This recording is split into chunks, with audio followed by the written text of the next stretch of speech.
नमस्कार.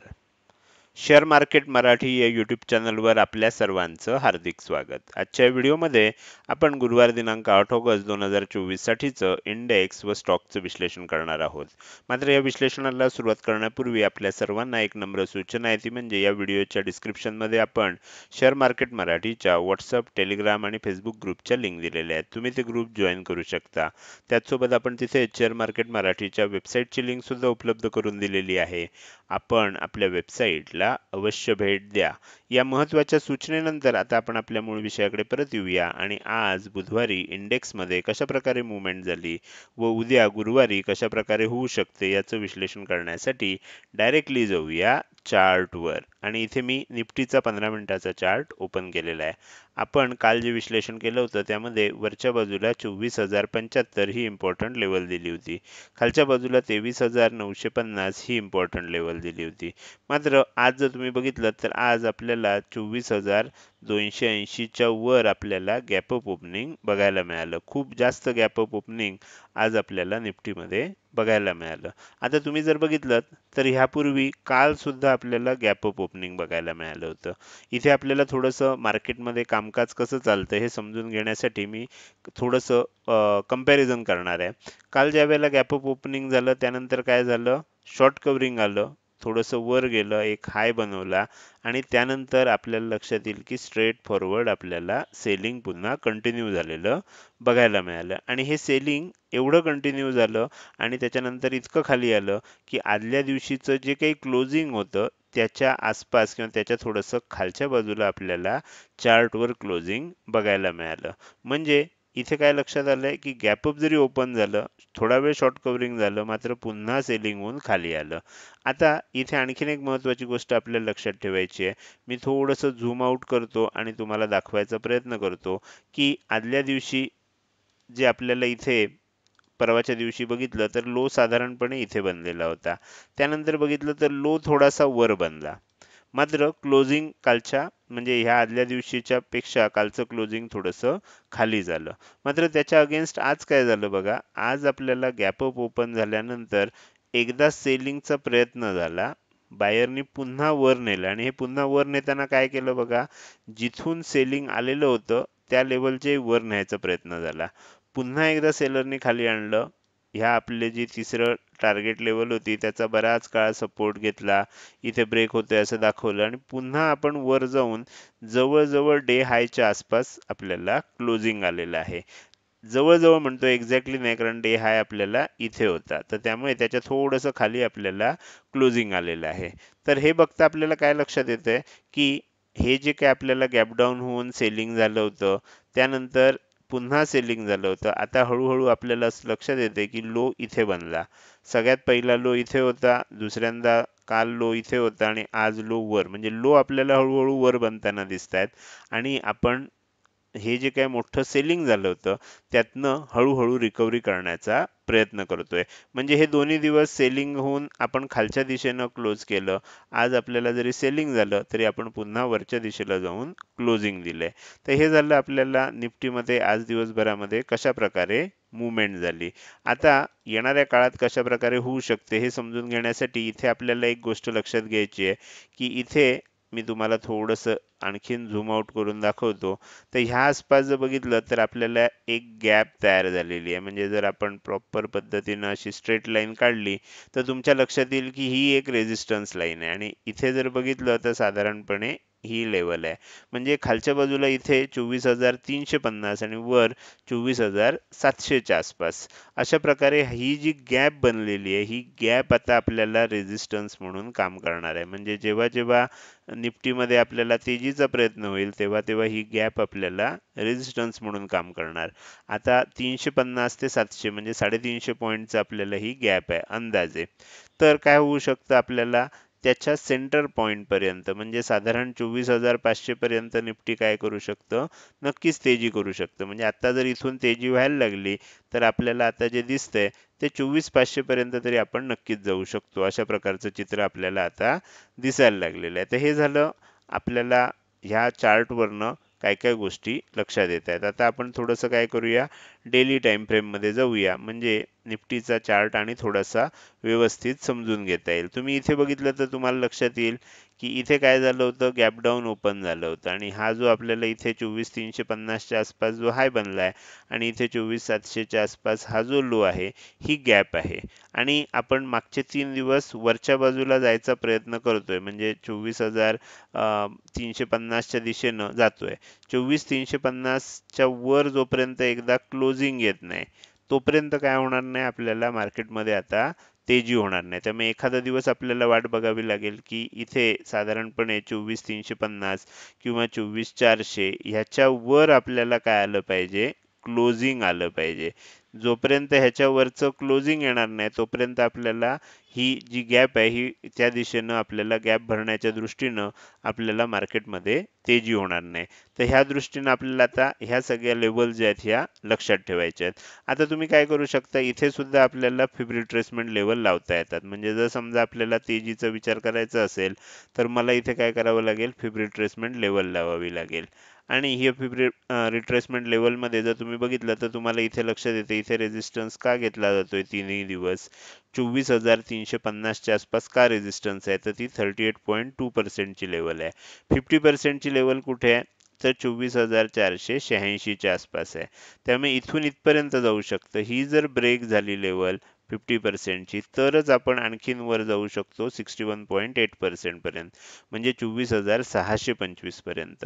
मात्र गॅप कुठपर्यंत आहे, गॅप आहे 24,700 पर्यंत. त्यामुळे हा झोन जो आहे, हा थोडासा आपल्याला हळूहळू क्रॉस करावा लागेल. आणि ज्या वेळेला ह्या झोनमध्ये टिकायला लागेल, त्यानंतर थोडंसं शॉर्ट कव्हरिंग सुद्धा येणार. आज सुद्धा बऱ्या प्रमाणात शॉर्ट, म्हणजे मोठ्या प्रमाणात शॉर्ट कव्हरिंग आलेलं आपल्याला दिसलेलं आहे, जे डेटा अनालिसिस करताना आपण बघणार आहोत. तर हे झालं आपल्याला निफ्टीच मध्ये डेली टाइम फ्रेम मध्ये कशा प्रकारे सध्या चित्र दिसतंय. आता आपण थोडंसं पुढे जाणार आहे. पुढे जाऊन आपल्याला निफ्टीमध्ये उद्यासाठी इम्पॉर्टंट लेवल, टार्गेट लेवल कुठे आहेत हे समजून घ्यायचं आहे. तर मी काय केलंय बघा, आजच्या जो डे हाय होता साधारण 24,325 च्या आसपास, तीच वरच्या बाजूची इम्पॉर्टंट लेवल घेतली आहे. आणि आजचा जो डे लो होता 24,175 च्या आसपास, तीच आपण खालच्या बाजूची इम्पॉर्टंट लेवल घेतली आहे. याच्यामध्ये 100 पेक्षा जास्तचा डिफरन्स असल्यामुळे आपण एक सेंटर लाईन सुद्धा काढलेली आहे आणि ही कुठे आहे, 24,261 च्या जवळपास वरच्या बाजूला ओपन झालंय, क्लोज झालंय. ह्या एरियामध्ये कुठेही जर ओपन झालं सेंटर लाईन पासून वरच्या इम्पॉर्टंट लेवल पर्यंत, इथे ओपन झालं आणि वर जायला लागलं, तर आपल्याला काय लक्षात ठेवायचं आहे, 24,325 च्या वर गेल्यानंतर 24,375, 24,425 आणि 24,475 ह्या 3 लेवल आपल्याला वरच्या बाजूला बघायला मिळू शकतात. अर्थात ह्या लेवल आपल्याला का इथपर्यंत जाऊ शकतं, हे आता मी तुम्हाला डेली टाइम फ्रेम मध्ये सांगितलेलं आहे. समजा काही कारणाने इथे ओपन झालं आणि खाली जायचा प्रयत्न व्हायला लागला, तर आता काय होतंय, आपण बघतोय मागचे 3 दिवस आपल्याला असं चित्र दिसतंय की लो हळूहळू वर बनत चाललाय. मग म्हणजे ह्याचा अर्थ काय, आजचा जो लो आहे तो उद्यासाठी सपोर्ट म्हणून काम करणार. त्यामुळे हा झोन जो आहे हा आपल्याला काय म्हणून काम करेल, सपोर्ट म्हणून काम करेल. आणि त्याच्यामुळे आपल्याला इथे लक्षात ठेवायचं आहे की इथे जरी खाली आलं तरी सुद्धा इथून एक बाउन्स येऊ शकतो. आणि हा बाउन्स मग त्यानंतर जी काय प्राइस ऍक्शन होईल, वर ओपन झालं, खाली आलं, पुन्हा बाउन्स आला, तर आता जी काय प्राइस ऍक्शन होईल, म्हणजे समजा तिथून पुढे पुन्हा तेजी व्हायला लागली, तर वर जाईल. वरची टार्गेट सांगितल्याप्रमाणे मिळू शकतात. मात्र इथून पुन्हा खाली जायला लागलं तर मात्र काय होईल, जोपर्यंत 24,175 ही लेवल ब्रेक होत नाही, तोपर्यंत आपल्याला मंदीचा फार विचार करायचा नाही. जर ही लेवल खालच्या दिशेनं ब्रेक झाली, तर मग काय होऊ शकतं, 24,125, 24,075 आणि 24,025 अशा 3 लेवल आपल्याला खालच्या दिशेनं येताना बघायला मिळू शकतात. तर इथे आपण काय केलं, निफ्टीचं प्राइस ऍक्शन नुसार विश्लेषण केलं. आता आपल्याला निफ्टीचं काय करायचं आहे, डेटा अनालिसिस करायचं आहे. तर त्याच्यासाठी मी काय करतो, इथे OI प्रोफाईलचा डेटा सेट करतो आणि थोडंसं आपल्याला समजायला सोपं जावं म्हणून मी इथे टाइम फ्रेम जी आहे ही डेली टाइम फ्रेम सेट करतो. डेली टाइम फ्रेम मध्ये आपल्याला जास्त डेटा एकाच वेळेला बघता येईल.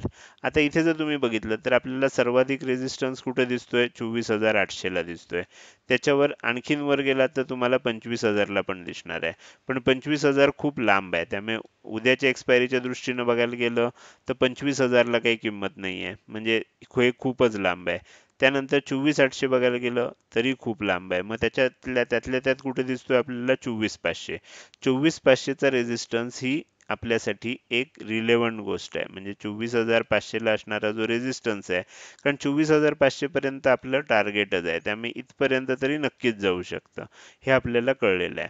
तर रेझिस्टन्सच्या बाबतीत बघायला गेलं तर 24,500 ला रेझिस्टन्स आहे, त्यामुळे इथून वर जायला लागलं तर आपल्याला तो रेझिस्टन्स फेस होणार. थोडंसं वर जाऊन पुन्हा एकदा प्रॉफिट बुकिंग बघायला मिळू शकतं. तर त्यामुळे वरच्या बाजूला आपल्याला कळलं. आता खाली येत असताना आपल्याला कसं कळणार कुठे सर्वाधिक आपल्याला सपोर्ट आहे? तर तुम्ही जेव्हा बघताय तेव्हा तुम्हाला लक्षात येईल की 24,000 ला सर्वाधिक सपोर्ट आहे. त्याच्यानंतर 24,100 ला आहे आणि त्याच्यानंतर खाली गेलात तर 23,500 ला आहे. पण आता 23,500 वगैरे हे खूप लांबची गोष्ट आहे. त्यामुळे आपल्या लक्षात काय ठेवायचं आहे की 24,000 आणि 24,100 हे आपल्यासाठी दोन महत्त्वाच्या लेवल आहेत. इथे सपोर्ट आहे. अर्थात 24,300च्या आसपास आहे, त्यामुळे हे पण खूप खाली आहे तसं बघायला गेलं तर. आणि आपल्याला लक्षात येईल, मी तुम्हाला कालच्याच व्हिडिओमध्ये सांगितलं होतं, ज्या वेळेला बँक निफ्टीची एक्सपायरी असते त्यावेळेला निफ्टीमध्ये साइडवेज मुवमेंट आपल्याला बघायला मिळते. डेली टाइम फ्रेमवर जर तुम्ही बघितलं तर साधारण जिथे ओपन झालं तिथेच क्लोज झालेलं आपल्याला निफ्टी बघायला मिळते. तर हे झालं आपल्याला कशा प्रकारे चित्र दिसते. अर्थात वर जायला लागलं तर शॉर्ट कव्हरिंग का होऊ शकतं, तर तुम्हाला हा भाग बघावा लागेल. एवढे सगळे शॉर्ट्स मार्केटमध्ये तयार आहेत. लॉंग किती आहेत? लॉंग बघायला गेलं तर तुमच्या लक्षात येईल की लॉंग कमी आहेत, पण शॉर्ट्स खूप जास्त आहेत. तर त्याच्यामुळे जर आता वर टिकलं आणि वरच्या दिशेनं जायला लागलं तर हे जे सगळे शॉर्ट्स आहेत ह्या सगळ्यांना शॉर्ट कव्हरिंग करायला लागणार आहे. तर हे झालं आपल्याला ओपन इंटरेस्ट अनालिसिस नुसार. आता चेंज इन ओपन इंटरेस्ट आजच्या दिवसात काय घडामोडी घडल्यात ते आता समजून घेऊया. तुम्ही बघितलं तर तुम्हाला लक्षात येईल की आजच्या दिवसात मोठ्या प्रमाणावर शॉर्ट कव्हरिंग झालेलं आपल्याला दिसतंय. साधारण कुठपासून कुठपर्यंत हे शॉर्ट कव्हरिंग झालेलं आहे, तर तुम्ही बघू शकता 23,900 पासून 24,250 पर्यंत, म्हणजे 300-350 पॉईंट मध्ये शॉर्ट कव्हरिंग झालेलं आहे. म्हणजे थोडक्यात सांगायचं झालं तर तुमच्या लक्षात येईल की ह्या एरियामध्ये आपल्याला शॉर्ट कव्हरिंग झालेलं दिसतंय. या एरियामध्ये ज्यांनी ज्यांनी पुट हे केले होते, सॉरी कॉल राईट केले होते, त्यांनी त्यांनी ते स्क्वेअर ऑफ केलेले आहेत, किंवा पुटच्या पोझिशन घेतल्या होत्या त्यांनी त्या स्क्वेअर ऑफ केलेल्या आहेत. त्यामुळे आपल्याला इथे जे दिसतंय हे कॉलच्या पोझिशन ज्या शॉर्ट केलेल्या होत्या त्या स्क्वेअर ऑफ केलेल्या दिसतात. वरच्या बाजूला सुद्धा तुमच्या लक्षात येईल की 25,000च्या आसपास सुद्धा थोडंसं आपल्याला इथे शॉर्ट कव्हरिंग झालेलं दिसतंय. तर त्यामुळे ओव्हरऑल आपल्याला मार्केटमध्ये आज जर बघितलं तर आजच्या दिवसामध्ये जर शॉर्ट पोझिशन बघितल्या तर त्या जास्त दिसत नाहीयेत. त्या तुलनेत लॉंग पोझिशन आपल्याला जास्त तयार झालेल्या दिसत आहेत. तर त्याच्यामुळे तरी सुद्धा जर किंमत वर जायला लागली आणि वर टिकायला लागली तर काय होऊ शकतं, आपल्याला शॉर्ट कव्हरिंग होऊ शकतं. ह्या पोझिशन सुद्धा काही कमी नाही आहेत, तर त्यांना आपल्याला शॉर्टला कव्हर करावं लागू शकतं. मात्र खाली यायला लागलं तर आज लॉंग अनवाइंडिंग म्हणजे लॉंग पोझिशन बिल्डअप खूप झालंय. खाली यायला लागलं तर लॉंग अनवाइंडिंग होण्याची शक्यता सुद्धा नाकारता येत नाही. तर त्यामुळे कदाचित उद्या निफ्टीमध्ये एक मोठी मुवमेंट कोणत्या तरी एका दिशेनं होताना बघायला मिळू शकते. तर हे झालं निफ्टीचं अतिशय विस्तृत असं विश्लेषण. आता आपल्याला थोडंसं पुढे जायचं आहे आणि पुढे जाऊन निफ्टी नंतर बँक निफ्टीचा चार्ट ओपन करतोय. बँक निफ्टीमध्ये आपण काय केलं, important level, target level, centre line सर्व काही काढलेलं आहे. तुम्हाला इथे दाखवतोय, म्हणजे आपल्याला याचं विश्लेषण करायला सोपं जाईल. बँक निफ्टीमध्ये सुद्धा जर तुम्ही बघितलं तर तुमच्या लक्षात येईल, पहिलं सेलिंग झालं, लो इथे बनला, दुसरं सेलिंग झालं, लो इथे बनला, तिसरं सेलिंग झालं, लो, म्हणजे हळूहळू हळूहळू लो आपल्याला वरच्या दिशेनं जाताना दिसतोय. तर त्याच्यामुळे आता काय होईल, आणि इथे तुम्हाला लक्षात येईल की पहिल्यांदा इथे डब्ल्यू पॅटर्न बनला होता, मात्र ह्या डब्ल्यू पॅटर्नचं ब्रेकआउट आलं नाही. तर त्याच्यामुळे दुसरा डब्ल्यू पॅटर्न कुठून बनला, इथपर्यंत आलं, परत इथे गेलं, परत इथून जाऊन डब्ल्यू पॅटर्न बनला. ह्या लेवलला आल्यावर ब्रेकआउट लेवलला आल्यावर ब्रेकआउट झालं, लेवल टेस्ट करायला खाली पण आलं आणि त्यानंतर पुन्हा ब्रेकआउट दिलेला आहे. तर त्यामुळे आता बँक निफ्टीमध्ये आपल्याला काय दिसतंय, हळूहळू ब्रेकआउट येण्याची शक्यता दिसतेय. जर समजा वरच्या दिशेनं टिकत असेल 50,250 ही लेवल जर वरच्या दिशेनं ब्रेक होत असेल तर काय होऊ शकतं, 50,350, 50,450 आणि 50,550 ही तीन टार्गेट आपल्याला वरच्या दिशेनं बघायला मिळू शकतात. मात्र जर फ्लॅट ओपन होऊन खाली यायला लागलं तर ही आपल्याला 50,100 आणि 49,950 हा जो एरिया आहे, हा एरिया आपल्याला सपोर्ट म्हणून काम करणार आहे. त्यामुळे जरी इथनं खाली आलं, इथपर्यंत लेवल टेस्ट करायलाही खाली आलं, तरी इथून वर एक आपल्याला बाउन्स दिसू शकतो. त्यानंतर काय होतंय, त्यानंतर जर पुन्हा तेजी व्हायला लागली तर आपल्याला पुन्हा वर जाऊन 50,250 ची लेवल ब्रेक झाली तर वरची तीन टार्गेट्स बघायला मिळू शकतात. मात्र तसं झालं नाही आणि खाली जायला लागलं आणि खाली जात असताना 49,950 ही लेवल ब्रेक झाली, तर मग खाली जात असताना 49,850, 49,750, 49,650 अशी तीन टार्गेट्स आपल्याला खालच्या बाजूनं बघायला मिळू शकतात. तर ह्या गोष्टी आपल्याला इथे लक्षात ठेवायच्या आहेत. तर टार्गेट्स कशा पद्धतीनं काढायची होती हे बँक निफ्टीमध्ये आपण व्यवस्थित समजून घेतलं. तर हे झालं निफ्टी आणि बँक निफ्टीचं अतिशय विस्तृत असं विश्लेषण. आता आपण पुढे जाणार आहे आणि उरलेले जे इंडेक्स आहेत त्या इंडेक्सचं मी तुम्हाला फक्त चार्ट दाखवणार आहे. निफ्टी आणि बँक निफ्टीमध्ये ज्या पद्धतीनं आपण विश्लेषण केलं त्याच पद्धतीनं फिन निफ्टीमध्ये सुद्धा आणि निफ्टी मिड कॅप सिलेक्ट या इंडेक्समध्ये सुद्धा तुम्हाला विश्लेषण करायचं. इथे तुम्हाला फिन निफ्टीचा चार्ट दिसतोय. तुम्हाला पाहिजे असेल तर व्हिडिओ पॉज करून याचा स्क्रीनशॉट घेऊन ठेवू शकता आणि ह्या पद्धतीनं लेवल्स तुम्ही देखील काढू शकता. तर हे झालं फिन निफ्टी विषयी. आता आपल्याला पुढे जायचं आहे आणि शेवटचा इंडेक्स जो आहे निफ्टी मिड कॅप सिलेक्ट, तर त्याचा मी चार्ट तुम्हाला दाखवण्याचा प्रयत्न करतोय. हा चार्ट मी इथे स्क्रीनवर घेतलाय, थोडंसं झूम करूया म्हणजे आपल्याला हा चार्ट व्यवस्थित दिसू शकेल. तर इथे तुम्हाला हा चार्ट आता व्यवस्थित दिसतोय. तर हा आहे निफ्टी मिड कॅप सिलेक्ट या इंडेक्सचा चार्ट. तुम्हाला पाहिजे असेल तर ह्याचा सुद्धा स्क्रीनशॉट काढून घेऊ शकता. हे झालं इंडेक्सचं अनालिसिस. आता आपल्याला थोडंसं पुढं जायचं आहे आणि स्टॉकचं अनालिसिस करायला सुरुवात करायची आहे. त्यासाठी मी तुम्हाला पुन्हा एकदा चार्टवरच घेऊन जातो. सगळ्यात पहिल्यांदा टाइम फ्रेम जी आहे ही आपल्याला 15 मिनिटावरनं डेली टाइम फ्रेम सेट करायची आहे. त्यानंतर झूम लेवल थोडे ॲडजस्ट करून घेऊन मग मी तुमच्यासाठी काढलेले जे काही स्टॉक्स आहेत ते एक एक दाखवायला सुरुवात करतो. सगळ्यात पहिला स्टॉक जो आहे हा ONGCचा आहे. ONGC मध्ये काय झालं होतं बघा, ह्या सर्व घडामोडीमध्ये आपल्याला गॅप डाऊन ओपन झालं होतं. हे आदल्या दिवशीचं क्लोजिंग होतं.